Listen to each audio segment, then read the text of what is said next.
Oh, you were recording yourself too? You started? Yeah, I was interviewing the girls in our last event. Why did you join the Posh Mama Club? Yeah. And they were so beautiful, and they just blank. Oh, It yeah, was, because you you're know, Posh Mom Club. What is that? Anyway, tell me The about Posh that. Mama Yeah, Club? kind of briefly tell me what.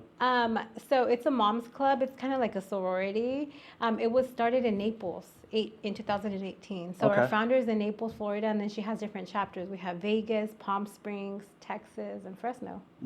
So Fresno has been here 3 years. It's a mom's club. We put the glitz and glam in motherhood. Got it. So- So you started the chapter here at Fresno or what? No, I've been a member for. Oh, you're a member. No, I'm the president, but I started as a member. Gotcha.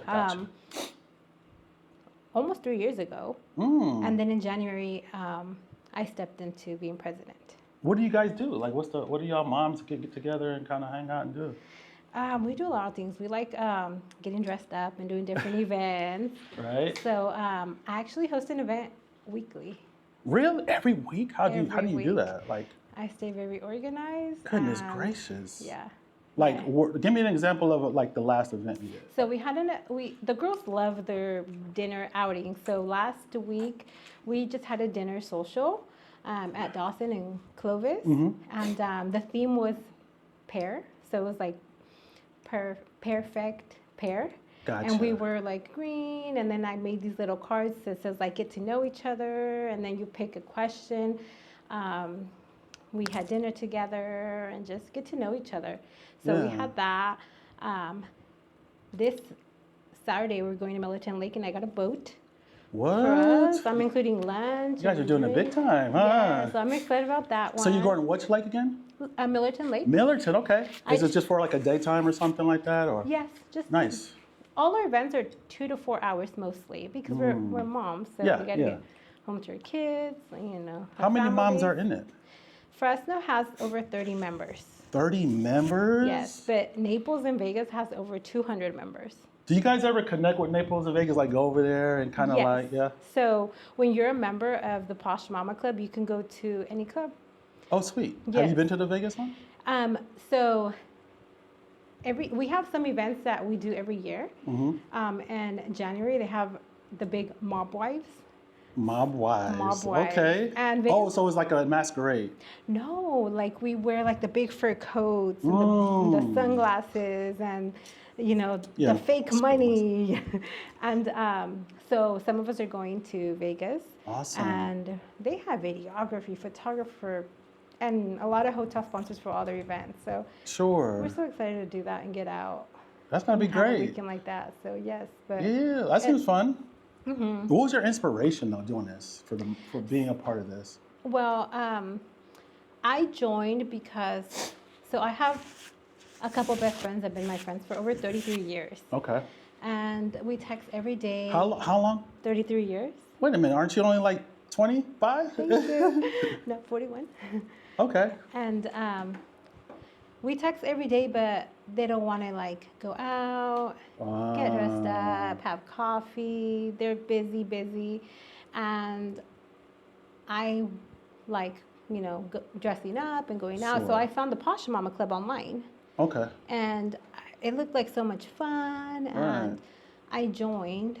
And so I started going to their events, and I had a great time. I would come home super happy, and it just changes everything about the way. And it gives you like an outlet too, because mom's got a lot of work to do, being home with the kids. And how many kids you got? My boys are 4 and 13. Okay. My girls are 17 and 21. Okay. And I have a 7-year-old surrogate in China. What is that? Surrogate? What's going on? Surrogate. So, so you had the kid? I carried a baby for a family in China. He's 7. He's not biologically mine. What made you do that? That's interesting. I used to be a single mom, and I kind of had the baby blues, and I wanted to bless another family. I love my kids, and I love being a mom, and I can't imagine somebody not being able to carry a baby. And I was like, I have a lot of love in me, and so I signed up. I got approved, and then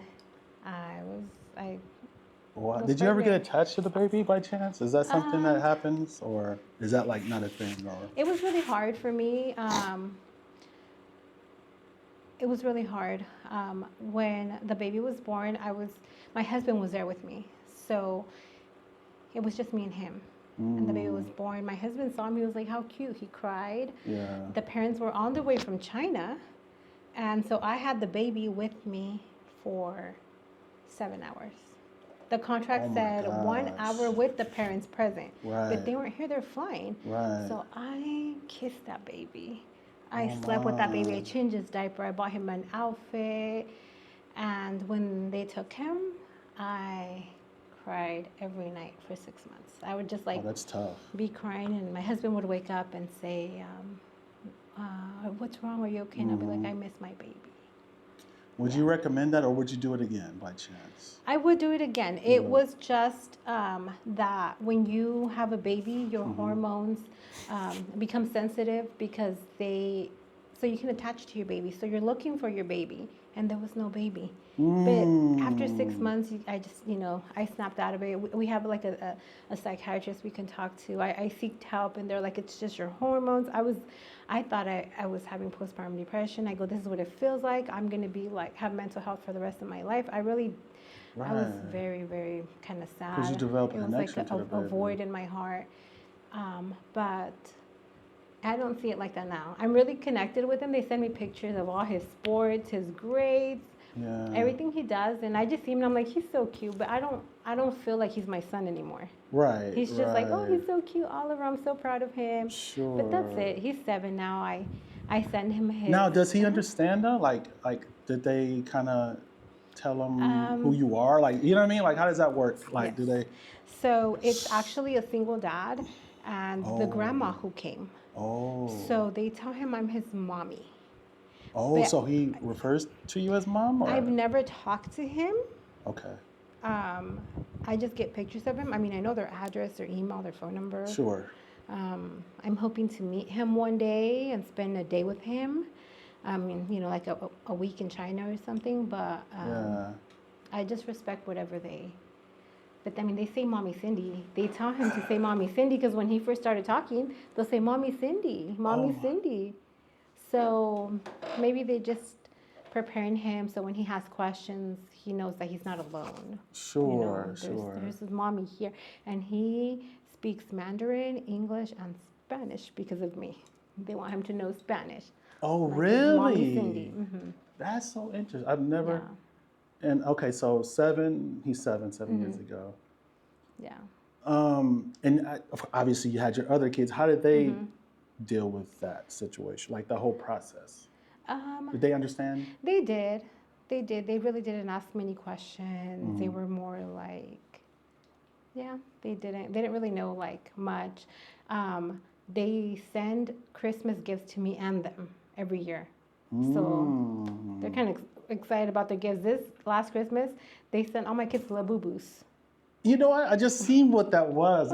Literally this morning, I was on TikTok. I'm like, what the heck is a Labubu? So I'm looking, this girl, she had her daughter or something like dressed it. And so I had to go find the original video to see what people are talking about. And that's a real thing. Yeah, they sent me a Labubu that was that big.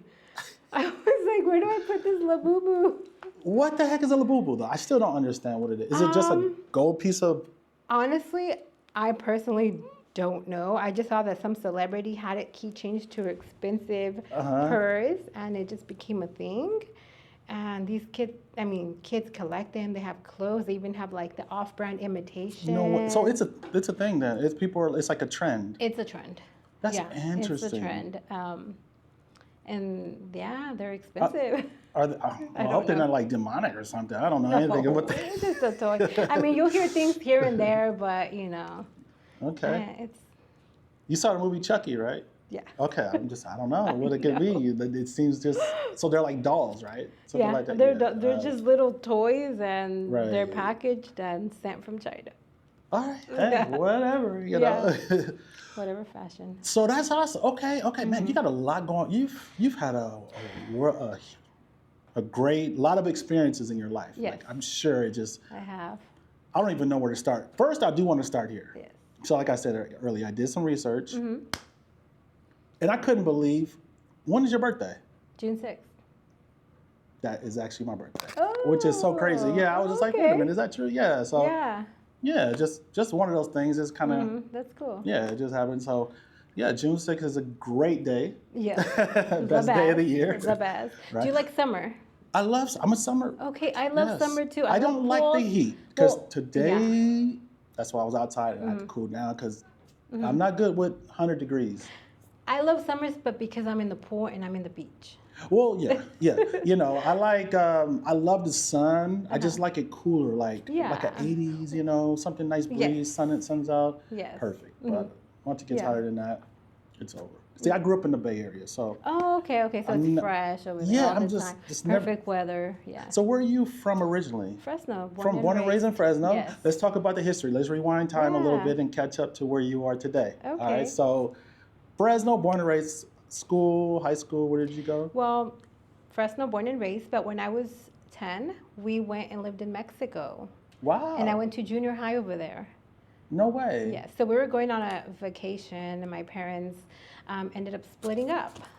Oh. And my mom was like, "We're gonna go, you know, stay here." And I already knew what was happening. We got thrown in school, culture shock. I bet. But you spoke Spanish. No. It was just understanding. It was not my primary. We were all American, Nike tennis shoes, Mariah Carey, Brandy music. Right. Like that's what I left here. Cartoons, Nickelodeon, field trips, school food, tetherball, going over there and wearing sandals. I can't go outside and ride my bike. I can't rollerblade with my friends. I have to wear a uniform to school. There's no free school lunch. There's no field trips. Like you just grow up and work and it's just a different. And we weren't like poor. Like my family would have had like 5 maids. We had a cook and we had like the cleaning lady and everything. You guys are living it up, but still. Yes, but it was just different. Yeah. Like we hated it. We were there for 3 years. It was really hard. And when we come back, we go to Clovis Unified. And it's like, what's Clovis Unified? We've been to Fresno Unified. So I went to Clovis West. And then my senior year, I graduated from Fresno High. Wow, you've had a lot of culture different. But that's, I mean, in retrospect, looking at it, everything was for a reason. So it's a blessing that you had experience. It didn't feel like it. Yes. You didn't understand it. But it's molded you and made you so, you know, you can understand different cultures, different types of lifestyles. You can appreciate things, you know. I'm sure in Mexico, I'm sure there was a lot more poverty and things like that. Did you see that side of it a lot? Yeah, I would have classmates that would hang out. They were like, we had a circle of friends and I thought we were all the same. And I remember one time I went to the market with my grandma and I saw one of my classmate friends that I hang out with every day living in a tent. No way. And I just was like, I thought we all lived the same, like in a house. Right. And with maids and everything. Yeah, with maids and everything. I thought everybody had a maid, right? And I hear your school uniform. Right, it's normal. Yeah.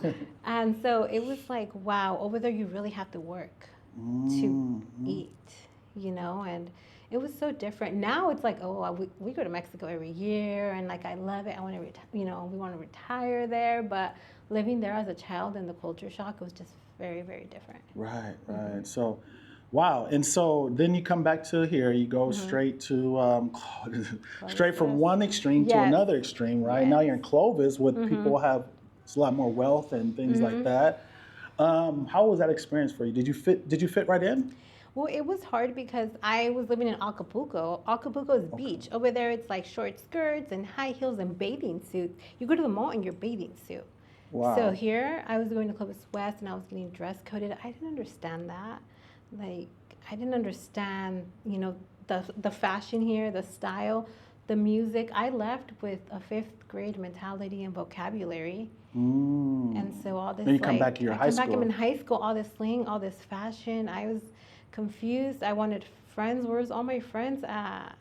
So did you learn Spanish in Mexico? Yes. Yeah, I mean, you had to, right? Yeah, we just got thrown into school.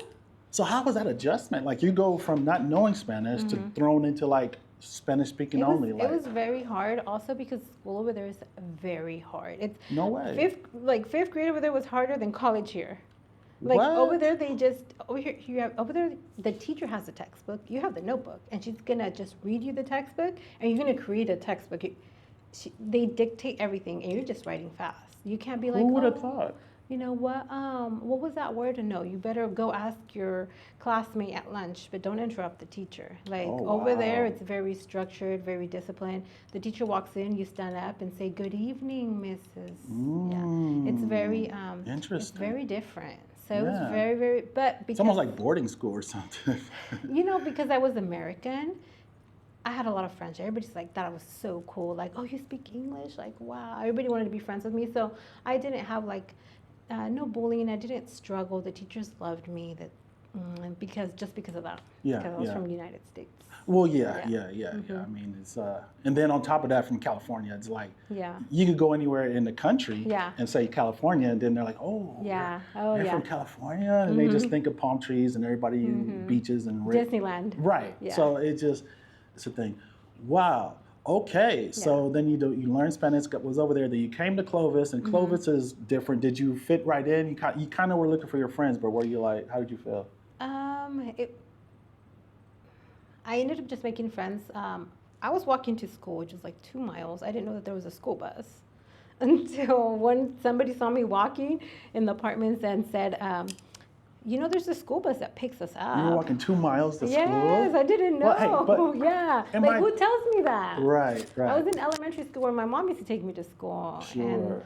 And so she was like, yeah, just stand here. And then the next day I start talking to the kids at the bus who lived in my apartments. And so now these are my new friends. Right. Well, you got, yeah. See, back in my day, even though you're much older than me, I'm just kidding. Yeah, right. It was funny because it was a thing, like, it was cool to walk to school for some reason. It was like, even though I walked a couple miles, it was like, yeah, that's the thing. Yeah. But then eventually the buses and, I don't know, it was long. it was those days. Yeah. And then, so Fresno High, so what year from Clovis did you go to Fresno? Like, what were you? I was in Clovis 2000 to 2000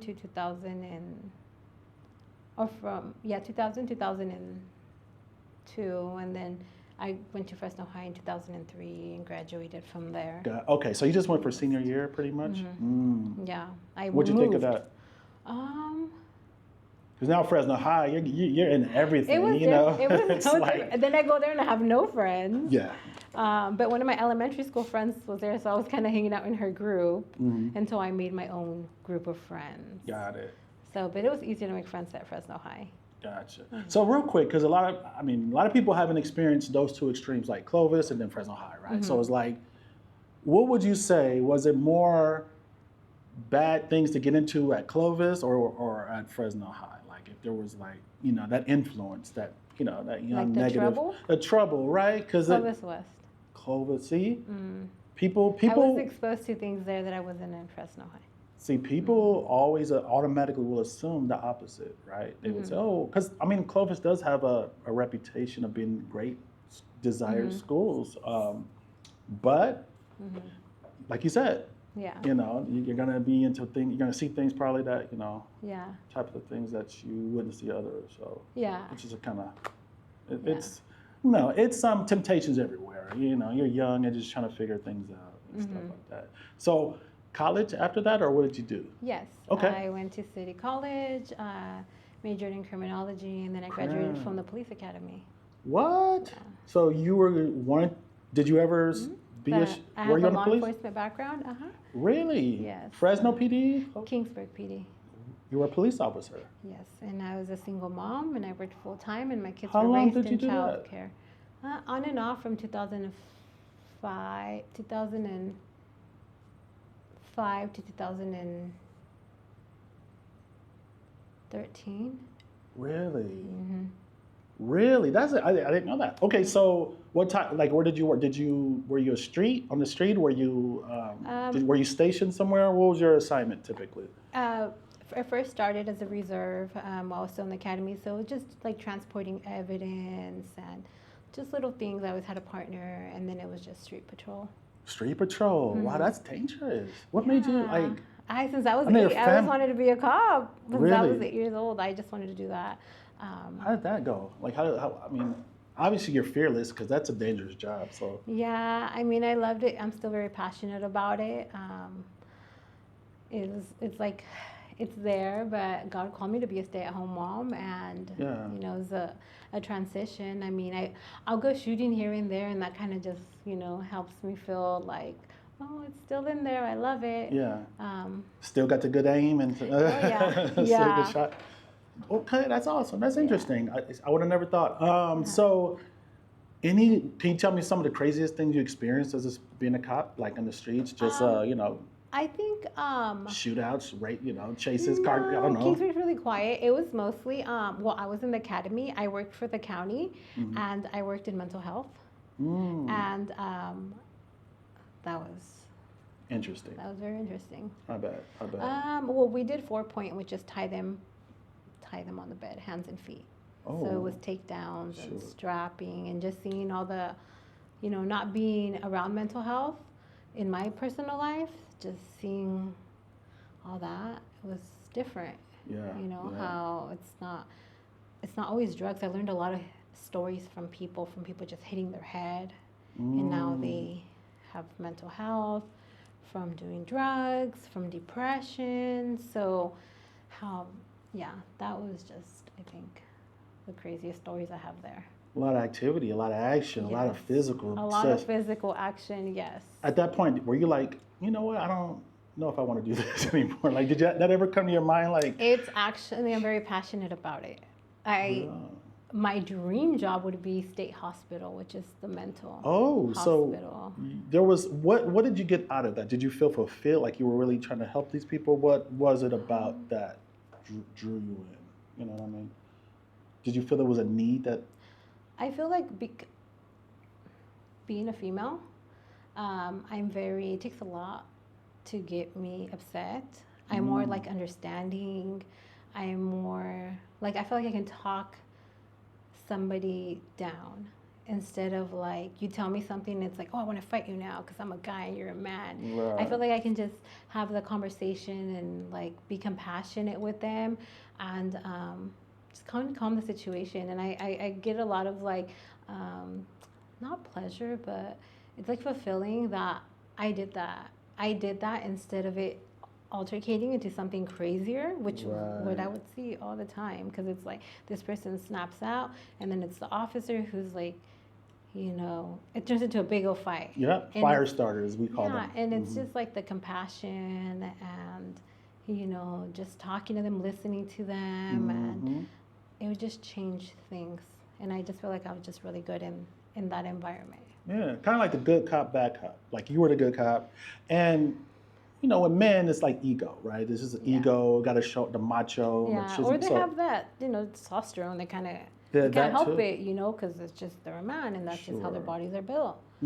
So, yeah. And I think it's more ego and just being tough. No, because I've seen it too. I mean, I worked the probation department for a number of years, so I worked in the jails with the kids in the juvenile hall. So I saw how certain correction officers would set the kids off and this and that, and it's whether it's a male or female, I was good at kind of you want to mediate it first and just talk, and that's the way we were trained, to talk first and try to resolve it. But early in my career, I remember you would just get that. You just wanted to get it over with, and just like, hey, let's just go. Just get physical. And boom. So, yeah. Wow, that's awesome. That's a great experience, man. You've had a lot of experiences. Goodness. Yes. I think now I'm like, oh, okay, God, this is why I did that. This is why I went through that. Like now, it all ties in. Like I needed to know that. I have that resource. I know this. I can talk to this person. I understand this person. Like, wow. Yeah. You understand life, I say in reverse. Like, we don't realize what we're going through in the moment.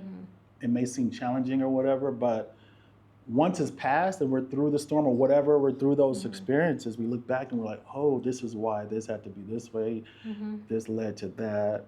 It led to who you are today. It shaped you, molded you, created your character, all the stuff you went through. So it's, and let's speak about that, because you're really into church and ministry, women's ministries, I believe. No, it's a thrift. It's a thrift store ministry. Okay, hey, ministries. Yeah. Okay. So I've been volunteering for almost 5 years. I feel like for years, like people invite you to volunteer in the church, do this and that, and you always feel like, I don't have time. I'm a mom. I'm a wife. I work full time, but only an hour. No, an hour seems like a lot. Yeah.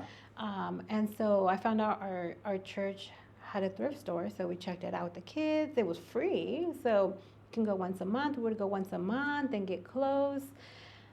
And I mean, I had been going to my church there for 4 years. And what church is it? North Point Church. North Point, okay. Mm-hmm.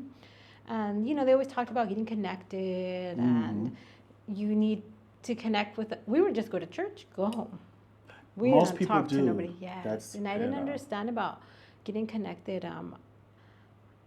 They would say like join groups, or I just like, I don't have time for that. That's like, I don't know.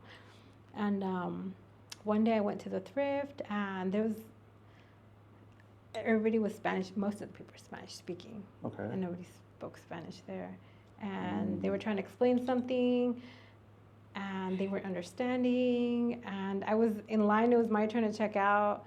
And I was like, Cindy, don't do it. Don't do it. And I was like, do you guys need volunteers that can come help? I was like, no. Like, I don't have time for that. Why did I say that? They're like, okay, sure, come next Wednesday. And I just started coming every Wednesday for an hour and a half. And I just started volunteering there for 4 years. Wow. And good, serving. Yeah. And last year in October, there were some changes in the thrift, and the pastor, he didn't know me, and he just called me into his office and asked me to just take over and lead. I was like, do I have a choice? I don't know. Like, I was like, okay, I didn't know what I was doing. I was just a volunteer who would go every week. Sure. And I would help at special events. And now, I mean, I live in this thrift store. I mean, we have a bin. People donate. It's like fish and loaves, we say. It comes and it goes. I mean, wow. Thousands of clothes goes out to the community. And we go in there with volunteers, and we open up these bags, and we like pray over the clothes, and we sort clothes, and we hang, and we clean, and we do all these events for these other ministries, and we open up for here, and we open up for the community weekly, 2-3 times a week for the community. And then we hang and clean, and so that's so awesome. So how does that work, the thrift store, as far as, so can anyone in need just come get it, or anyone, are they? Anyone. It can be people from the church, friends, family. You don't have to be in need. Just come, and we have so much clothes for everybody. And is this free, or is it? Wow. Yeah, we give you a bag. You fill up a bag, just whatever you need. I mean, great. We have newborn to size 3X men and women, socks, underwear, bras, toys, towels, blankets. We have we just started a food pantry. We have like homeless bags. We see a homeless person, run over there with my key, go get a homeless bag. We have backpacks for them, sleeping bags. That's great. And if there's like a bigger need, like somebody's in a homeless shelter or they had a fire, we don't really like give you a bag, get what you need. That's so nice. That's awesome. We have clothes for everybody. You don't see clothes there, what size do you need? I got more stuff in the back. There's more stuff. I know where everything's at, because I will fold and sort everything. So I know, teenagers, we're gonna save I got Doc Martens, I got Jordans. Like, we get amazing donations. And so, I have teen kids, so I know what these kids wear. Like, I see an alternative kid, and I'm like, do you like Empire jeans? Like, I already know what, and they're like, yes, Yeah. So, we have. That's awesome. If I don't find something, we'll just build a bag, and when they come next, I'm like, hey, I got stuff for you. Right. That's great. And I know you're a woman of faith. So how long have you been connected with Christ and involved in since I was walking? 16. That's when So when I was 16, my dad was dating this girl, and she started going to church, to Cornerstone Church. Okay. And so she got really into church, and she started inviting me, and I'm like, no, thank you. Oh, she would call me weekly for like a year. She wasn't even with my dad anymore. Wow. I was living with my mom. I'll see the caller ID that she was calling, and I'm like, no. She would call me Saturday nights. I know she wanted me to go to church, so I just wouldn't pick up. And this lady tried for a year. Why me? I don't know. It was something. And then one day she goes, hey, do you want to go to the beach on a girls trip? I was like, what do you mean? I'm 17. I don't have any money. She's like, no, I already got us a hotel. I'll pick you Wow. up. I drive us over there. And I'm like, girls trip to the beach on a weekend? Like, okay. My mom gave me permission. Road trip, me and her. We listened to music. It was fun. We get to the hotel. There's 2 other girls. So it's like 4 of us. We had dinner. We're on the beach. Kumbaya. It was a women's retreat. She set me up. I was like, no.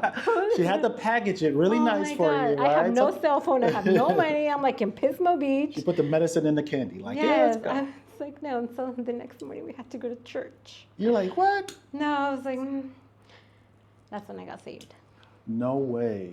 Can you talk about that experience? Like, so you're having fun, not thinking about it. Then they're like, church. Oh my gosh, gotta go to church. Yes. You go to church. Yes. Unwillingly, right? Unwillingly, I'm stuck there with these ladies. What was it in that service that really, I guess, did you feel the Holy Spirit? I mean, what was it that just... So they had the whole service, and at the end, she just came up to me and told me, like, is there anything you feel guilty about, anything, any pain, anything that's been carrying over? And I sort of told her some things that I was going through as a teenager that I thought were very shameful, sinful. And she's like, that doesn't matter to God. He loves you. He forgives you. And I was like, what? Right. And so when she told me, I just started crying.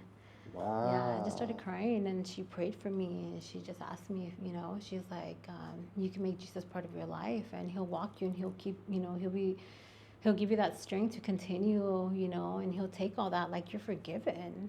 And she asked me, do you receive Jesus as your Lord and Savior? And I said yes. So was this the first time you really were told about Christ and were your parents, were they in religion or? When we were little, we would go to a Christian church. Okay. We would sit next to our parents, be bored. Yeah. I don't know, I just wanted the hour to go by. Right, just looking at the clock. In Mexico, we did our first communion and confirmation Catholic, but we didn't go to church. It was just like you pay somebody, you take the class and do the whole ceremony. But that was it. I mean, I knew about God. My grandma, when I was 2 years old, would sing me Jesus songs. Yeah. But there was no relationship. There was no like, I was more of like, I got to see it to believe it kind of person. And like, I mean, it was a complete transformation. Really? It just that something hit you that day, huh? Yeah. I would take the city bus with my Bible to church on Sundays. I was waiting until I turned 18, and I got baptized at Cornerstone. Really? So from that experience, what happened next? Like, okay, so you're back home. Are you now going to church? Are you kind of like looking more into the Word, or just kind of get familiar more about Christ and the Bible? I was still going to church and getting into my Bible, telling everybody about Jesus, because I'm on fire now for God. Sure. And inviting people to church. Then I met my ex-husband and got pregnant. I had my first daughter at 19, and I was in a very, very bad relationship, and stepped away from church, from God. I was having so many problems. I was in the academy, and I'm also living at the homeless shelter at the Marjorie Mason. So. Wow. So you're in the academy and living at them. Oh, wow. Yeah, nobody knew that. Right. Nobody knew that. I had a car, I had my baby, I had childcare, and the system, that was my support. Wow. And so I was going through a lot of dark times, a lot of strength on my own, carrying everything on my own, very young, went through just a lot. So how old were you at this time? 18 to 27. It was just turmoil. It's a lot of pain. Sure. Yeah, a lot of stuff I went through. Just carrying everything on my own. Purchased my first house at 25. I mean, I was just working. Had 3 kids by this time. And then things changed up again when I was in my 30s. My teenager, my eldest is going through like a lot of mental health, and I didn't know what to do. I just didn't know where else to turn. That I just went back to church, and I was just like, God, I know I haven't been here in a long time, and I'm not deserving of it, but my daughter needs help, and don't help me, just help her. I was like a wall. Like, I'm not deserving. Yeah. Next Sunday, I'm not deserving. Just please help my daughter. 3 months. 3 months, my daughter just like snaps out of what she was going through. I get connected into a small group. Thank you. Yeah, sure. And I'm just getting connected with, trying to do what pastor says, and then he sends me my greatest gift, which is my husband. Wow. That's amazing. My husband, I told him we can only hang out Friday and Saturday because Sundays I go to church, and that's my thing. And he's like, well, I want to go with you. I'm like, well, I've never had any male tell me they want to go with me to church. That was a good check right there. Okay, that's I'm like, that's really? a point. I didn't even have to tell you. And from the beginning, like, right away, 3 months later, he like proposed, and 3 months later. yeah, and we did premarital counseling. I mean, our pastor's like, you guys can't live together. You guys got to get married. Wait. It's a lot going on. Yeah. Man, you are. Yeah. Okay, so I just really quick backtrack and then we'll come back. Yeah. How long were you in the Marjorie Mason Center, the women's shelter? That was earlier. that was Brief time. 18. It was like 6 months. Okay. Until I got my first apartment. Gotcha. Okay, and then kind of fast forward, you met your husband where? Well, Now your husband. My husband now. We've been Yeah. together for 9 years. 9 years. And just briefly, where'd you guys meet? So back when I was at the Marjorie Mason and I was in the police academy, I told you I was working for the county. We did parking enforcement. He was my FTO. He was my field training officer. Oh, so he's in office. Okay. No, this was parking enforcement. Parking enforcement. Okay, yes, gotcha. This was all still in the academy. This was Sure. parking enforcement. And so that's when I had met him, and I had a big crush on him. But it wasn't our time. It was, we had two different lives at the moment. And so after everything I had gone through that was 2005. Then fast forward to 2015, I go back to working for the county, and I saw him walk by, and I was like, oh, my crush. Yeah, and we reconnected then. Yes, and I was pursuing him. He even blocked me. What? Yeah. He blocked you? Yeah, What do you mean? He blocked me because I was just trying to message him, and he was on social Instagram? media and Really? everything. This girl's crazy. What the heck? What were you saying? Oh my gosh! And most guys would love a woman to pursue them, or you know what I mean? But were you just? I was like, man, if I was your wife, I would cook for you. I would iron your clothes. I would, like this and that. And he was just like, what? Yeah. Wow. Okay. Yeah. And then one New Year's, 2017, going into 2018, I was hanging out by myself New Year's Eve, and the kids are with my mom, and I see him online. I was like, I'm gonna try again. 2 years later. So by then you're unblocked now, I guess. It was a different account. Or did you create a different account? No, it was on Messenger. Oh, it was okay. on Messenger, and it just showed that he was online. I don't even know how that happened. Sure. And I just messaged, and I was like, Happy New Year. And he replied, Happy New Year. And I was like, well, I'm here, in Clovis. If you want to come by. He's like, well, I have nothing to do. On my way. I was like, no way. I was like, oh my gosh. We hung out on New Year's into New Year's Eve. 2 weeks later, he introduced me to his mom, his sister. Oh man, things just went quick. Quick. He, 3 months later, he asked for my hand in marriage to my mom and my dad. Oh wow. Yeah. And we bought our first house together 10 months. And then we got married. In 9 years? We've been together 9 years. 9 years. That's a blessing. These days, I tell people, a lot of people aren't even married 9 months anymore, Yeah. It's the divorce rate is so high, it's so crazy, everyone's breaking up. But Yeah. what is it do you think keeps you guys together this long and steady at it? God is our foundation. That's it. That has to be it. That has to be it. We took premarital. We did everything our pastor told us to. He was like, what do you guys like to do for fun? We're like, we do everything together. We're best friends. He's like, no, but what do you like doing? And what do you like doing? We're like, nothing. We do everything. He's like, no, you need to find yourself, and he needs to have his thing. So we're like, okay. So I joined a women's group. He joined his men's group. And so he's been going to his little men's group for 7-8 years. Oh, good. And at first I couldn't get connected in that church we used to go to Northwest. We went there for like 4 years, and then now we go to North Point.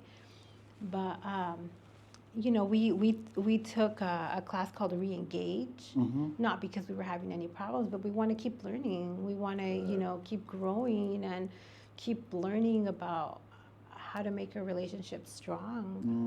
You know, and all these classes are offered. Why not? Yeah, we why meet not? other married couples, Right. and you know, it's so different when you go to a brother or sister in Christ than a friend of the world. Sure. The advice is completely different. Yeah, it's, in my opinion, in my experience, is more real, more authentic, and it's with love. It's coming from a place of genuine love and care. Whereas if you can get it from outside of that, it could be layered. It could be other things going on with it. It could, you know, it could be ulterior motives. They're telling you this, like, you know, if it's your friends, they're like, oh, just get rid of, or you shouldn't be doing this and that. So that's what I've experienced, you know, as far as the difference between advice. You know, one time at the early stages, I had a misunderstanding. I heard things wrong. I don't know why I heard it when it wasn't even like that, but it got me really mad. I don't even remember what the situation is or was, but I called, you know, I was so mad. I was like, I'm going to get back to him. I'm going to do this and that. But I remember the pastor told me, you know, you need to go to your friends from church. So I'm like, who do I know from church? So I went to my friend Carmen, and I called her and I told her, she's like, okay, first we're going to pray. Let me pray for you, because I went to your guys' wedding. So, and then she's like, you need to sit down and talk to him, tell him how you feel. Like, she did not respond like, oh girl, go to the club. Oh girl, leave him. Or like, yeah, get back at him. That's what I'm saying, yeah. So I did everything she told me. And my husband was like, what are you talking about? That's not what I said. I'm like, it was like complete misunderstanding. Like, how did that get in my head? And after that, I'm like, this is a friend I'm going to be to other women. The way she talked to me, the way she uplifted me, the way she told me, like, your marriage is important. You go to God, you pray about it together. They're going to lead you to God every time. Yes, so we try to follow everything, you know, our pastor told us.